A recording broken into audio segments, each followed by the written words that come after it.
Hi guys, karon putos na putata sa atong sabon kay daghan na kadyong orders nga waiting para Manila, para Cebu, then there is ato mismo nga lugar. Thank you Lord, pasalamat jud ko sa grasya sa Ginoo nga gihatag.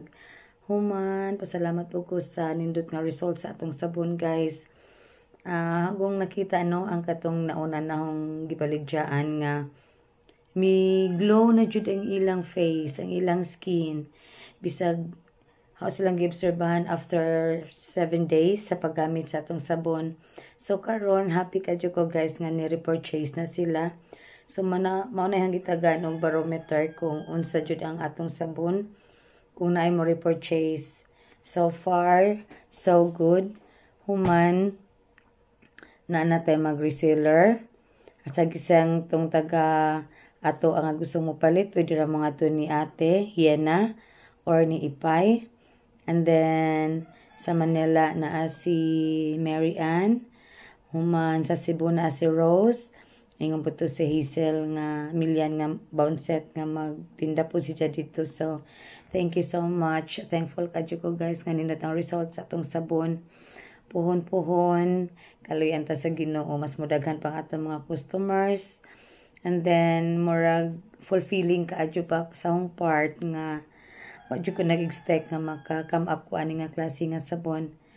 Nga this is very nice for all types of skin. And then especially sa katong mga dry skin. Makita jud ang atong sa atong mga customers guys ba nga mi-glow jud ang ilang kuan, ang ilang panagway. Maybe mga karong semana or next week silang interviewon para dili mo makaingon nga aho-aho ra ni nga istorya. So thank you so much.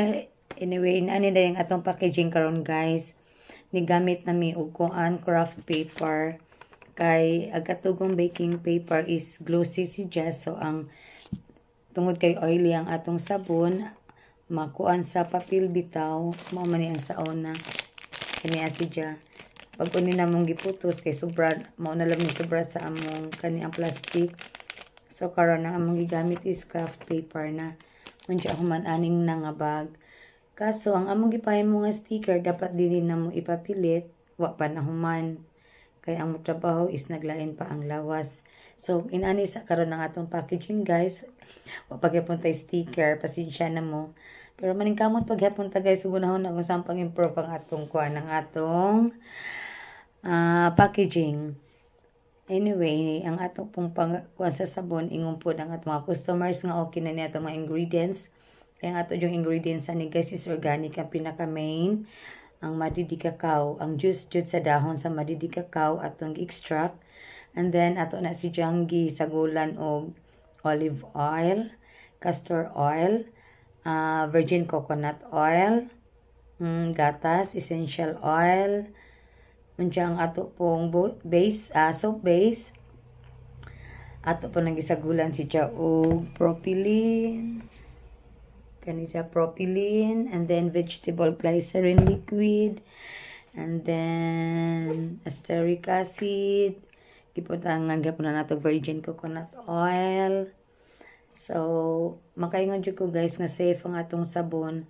Bisag atong ibabad sa atong skin og 1 minute, 2 minutes, wa tay ma-feel nga hapdos atong naong. So, thank you so much for everyone. Thank you jud sa inyong support. Thank you and God bless us all.